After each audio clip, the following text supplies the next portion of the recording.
Welcome to the Forever Cash Life Real Estate Investing Podcast with your hosts, Jack and Michelle Bosch. Together, let's uncover the secrets to building true wealth through real estate and living a purpose-driven life.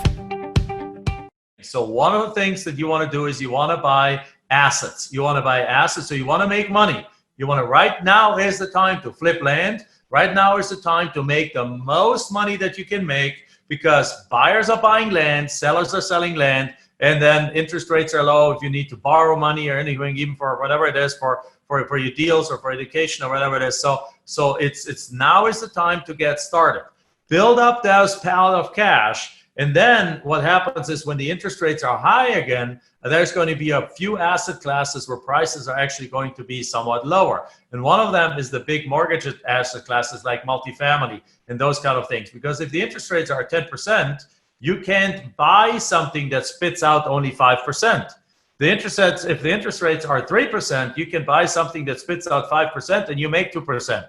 If the interest rate is something the interest rate is at 10%, you buy something that spits out 5%, you lose 5%. That's just a very simplistic way of looking at that. So some of these bigger asset classes are probably going to lose some value at that time and therefore are going to be great investment opportunities. At the same time, what you also want to be doing is you want to make sure that if you expect that within 2 or 3 years from now, and I don't expect it to be earlier than that, interest rates are going up and so on, is that you actually, when you sell your land with seller financing, as we teach it, that you actually go and take and ask for a high interest rate. So one of our students, one of our coaches, Mike Ferreira, for example, he charges currently 16% interest on his land loans. We charge 12.9% interest, where it's allowed. Some certain states don't allow you to go that high. You follow the rules, but in the states where they allow you to do that, we charge 13%, basically 12.9% interest. We have lots of students that charge 13.9% interest. So therefore, if you charge that, you're going to be protected against an environment where interest rates are higher because you're still making a ton of money. Now, when can it happen, the worst case scenario, that you blow the currency into oblivion? Is that only happens when there is a series of more crises like that, and every time the government has to put another 10 trillion in and another 10 trillion, and if they come in more rapid fashion, in that case, you literally have the possibility that this spiral, that when people feel safe again in their spending, or that there's so much liquidity in there that it's no more relationship to the actual value of the US dollar. In that case, what you'll see is that the prices accelerate like crazy. And that's, for example, what happened in Germany in the 1923. Germany was in a situation, and that is not necessarily comparable to right now, but there is some parallels. So it's something for you to watch and actually make sure that you hedge your bets over time. I personally don't expect that we will see an obliteration of the currency anywhere in the next 10, 15 years. But I do believe that we'll see it in our lifetime.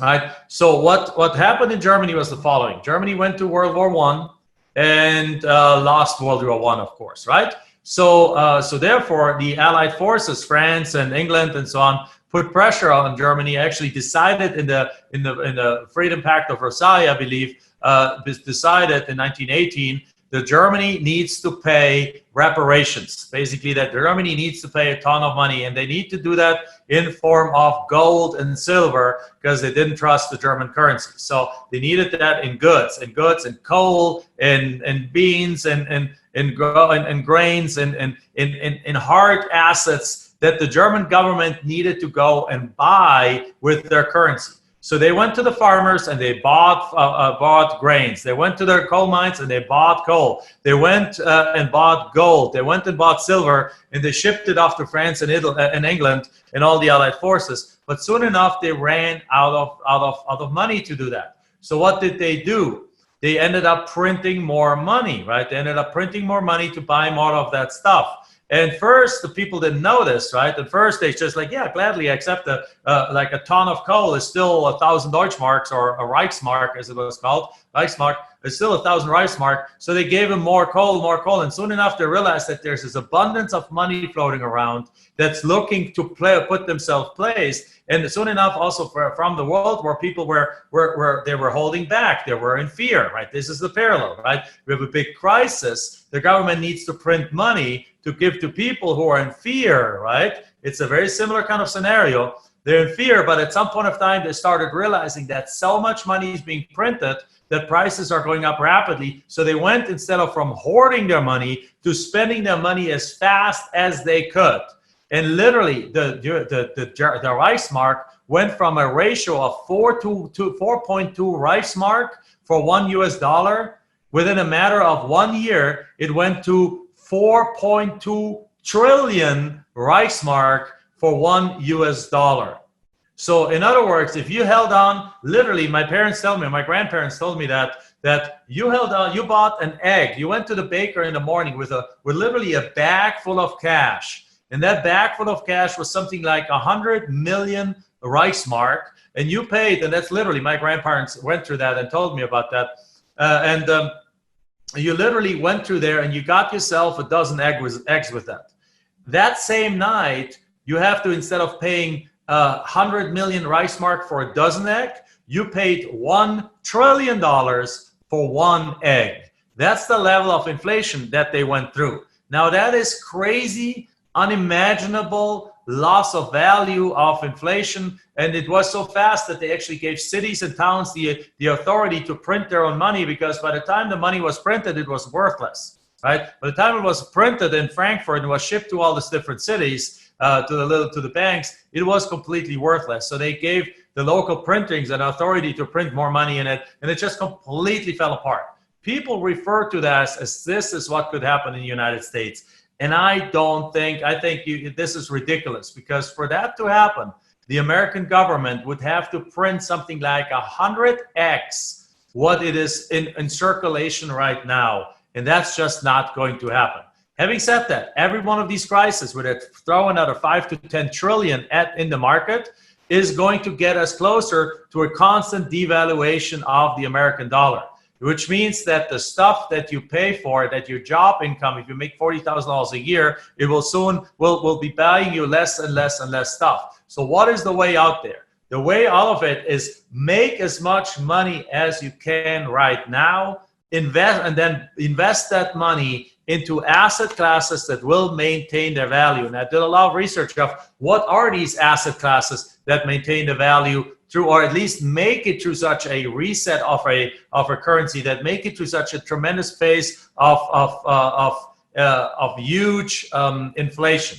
And the number one asset class that makes it through, the number 1 and 2 asset classes, it's the ones that have always made it through: gold and silver and real estate, right? That's the asset classes that in the time of those kind of times, people revert back to. Now, I'm not a gold hawk, right? I'm not a gold digger in that sense, right? I'm not a gold hawk. I'm not one of the guys that says like, oh, gold, gold, gold, gold, gold. No, but I'm aware that I'm watching M1, M2. I'm watching the government actions, and you should do the same thing.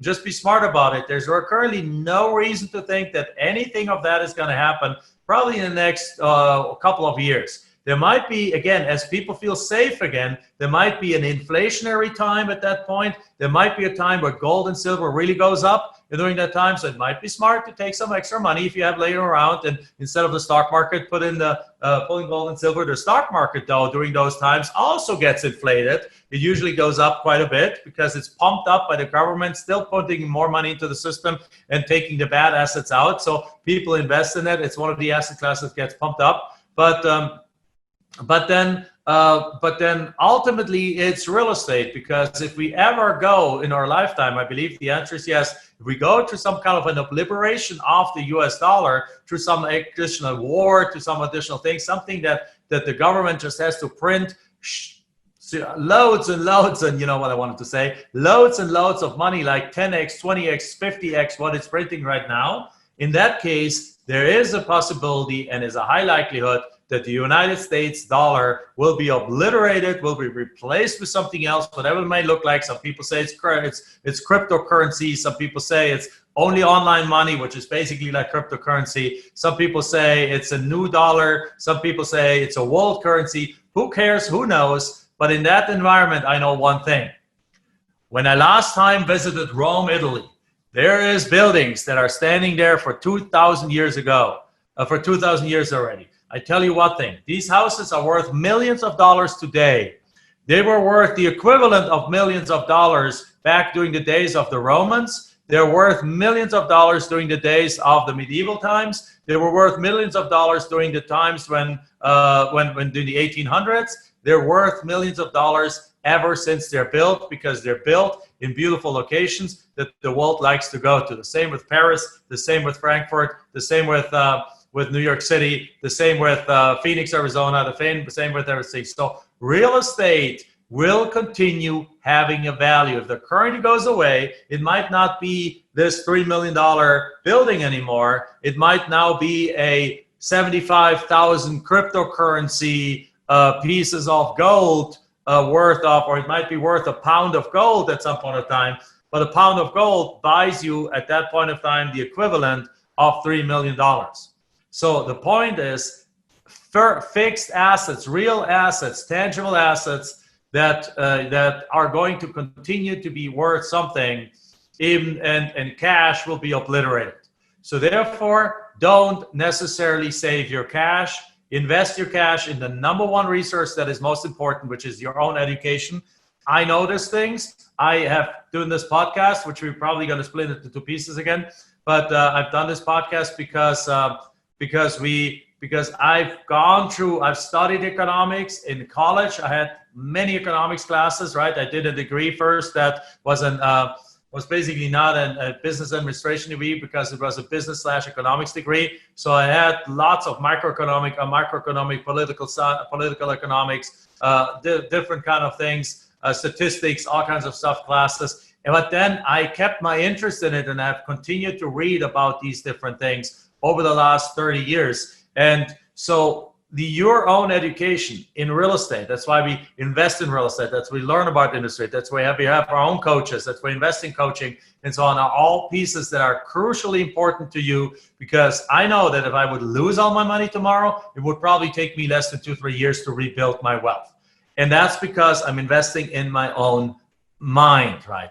Now, having said that, I don't want to be stupid. I don't want to lose my money again. So therefore, when we have cash, what we do with the cash is we invest in our own selves, in our own education, but we also we use our land flipping as our cash machine, and then we roll the money from that over into other assets that ideally we have either with fixed low rate mortgages for a long time, or we take them and we pay them off so that we have a free and clear asset, so that if the currency goes into oblivion, we still own a free and clear asset that now has a reset different kind of value, but it still has a value. Let's say the average household house still is worth about 10 times somebody's income. Let's just pick that as a number. If the average income is $40,000, the average household house is worth between 5 and 10 times somebody's income.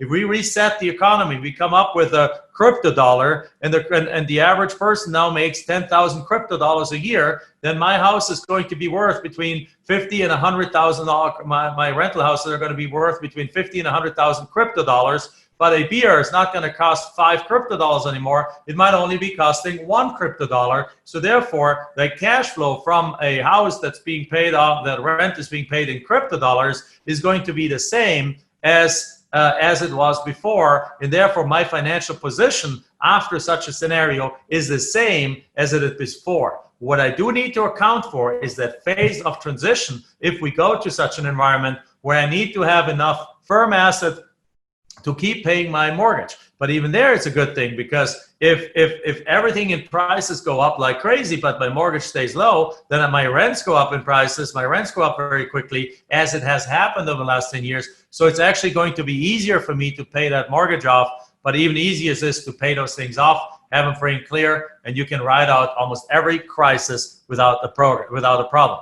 The prerequisite for all of that is you gotta make money. And that's what we're doing here, what we're talking about here in the Forever Cash Real Estate Podcast. where we tell you about ways to make money. So go listen to what I would recommend is you go listen to my very, very first 3 or 4 podcasts. You go all the way back when it's still Michelle and I together, and where we talk to you about how land flipping works, what's the power of it, how to go about it, and how to find out more. So with that said, thank you very much. That concludes another episode of the Forever Cash Real Estate Podcast. And with that said, you guys as always, give us a 5-star review. Also, if you're watching this on YouTube, give us a feedback on it. What do you think about that? What do you think about this argument? Does it make sense? Do you agree? Do you disagree? I would love to hear your feedback. With that said, thank you very much. Bye-bye. Enjoyed this episode? Then make sure you like, subscribe, and post your comments and questions below the video. We're looking forward to hearing from you.